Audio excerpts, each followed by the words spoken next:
शीला और उसकी सास में किसी बात पर जोरदार बहसबाजी हो गई और बढ़ते बढ़ते झगड़े का रूप ले लिया। गुस्से में बात इतनी बढ़ गई कि दोनों ने एक साथ ना रहने की कसम खा ली। शीला ने अपने कमरे में जाकर गुस्से से एकदम दरवाज़ा बंद कर लिया। वहीं दूसरी और सासू माँ अपने कमरे में जाकर गुस्से से पलंग पर बैठ गई। थोड़ी देर बाद सासू माँ के कमरे के दरवाजे पर खटखट की आवाज़ हुई। वह ऊंची आवाज़ में बोली, कौन है? दूसरी ओर आवाज़ आई कि माँ, मैं हूँ।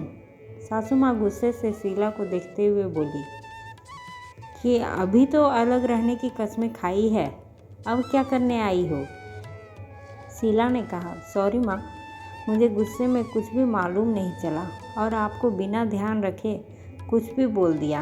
परंतु बाद में विदाई के समय मेरी माँ की कही हुई एक बात याद आ गई कि जब कभी भी किसी से कहा सुनी हो जाए तो गुस्से में कोई भी कदम उठाने से पहले उसकी अच्छाइयों को याद कर लेना।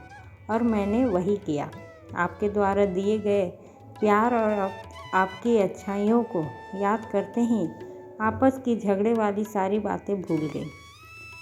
माँ, आपने मुझ में और ननद रिया में कभी फ़र्क नहीं समझा। मुझे याद है कि जब मैं एक बार बहुत बुखार से तप रही थी तो आपने मेरा कितना ख्याल रखा। पूरी तरह से ठीक नहीं होने तक आपने मुझे पलंग से नीचे उतरने तक नहीं दिया। मेरे सिर पर रात भर ठंडे पानी की पट्टी की। मैं ये सब कैसे भूल सकती हूँ जो आपने मेरे लिए किया।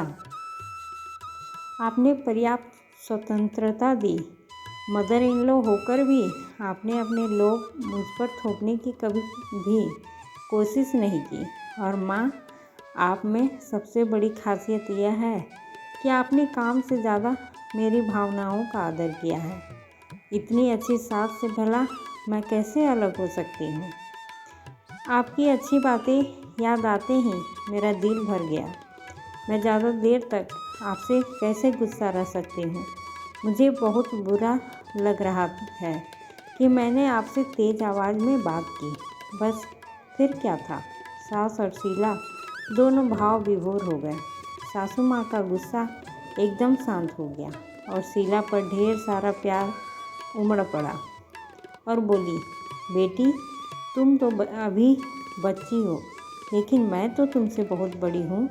मुझे तो बड़प्पन रखना चाहिए था। मुझे ही तुमसे प्यार से बात करनी चाहिए।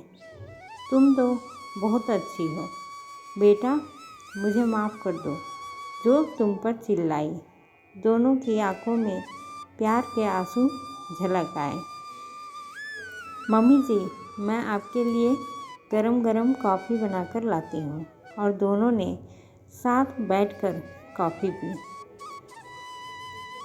माँ, आज शाम को आप अपने हाथ के बने गोभी के स्पेशल पराठे बनाकर खिलाइएगा ना? क्यों नहीं बेटा, तुम बोले और मैं नहीं खिलाऊं, ऐसे कैसे हो सकता है। गुस्सा आने पर यदि इंसान 2 मिनट के लिए भी शांत हो जाता है तो बड़ा अनर्थ होते होते रुक जाता है। वरना जलती लकड़ी पर पानी की जगह घी डालने पर जो स्थिति होती है वही स्थिति आदमी की होती है, यानी कि अग्नि बुझने की बजाय और तेज़ हो जाएगी। गुस्से से गुस्सा शांत नहीं होता बल्कि और भड़क जाता है। गुस्से को काबू में रखते हुए संयम और बड़ा दिल रखें। जीवन में किसी का दिल गुस्से से नहीं बल्कि प्यार, अपनापन और स्नेह से जीता जा सकता है। चाहे बड़ा हो या छोटा, कोई भी उम्र का समझदार इंसान बड़ी से बड़ी बिगड़ती स्थितियों को भी बिना गुस्से के प्रेम के 2 शब्द बोलकर भी संभालने की ताकत रखते हैं। दोस्तों, आपको ये कहानी कैसी लगी? अगर अच्छी लगी हो तो लाइक, शेयर और सब्सक्राइब करें। धन्यवाद।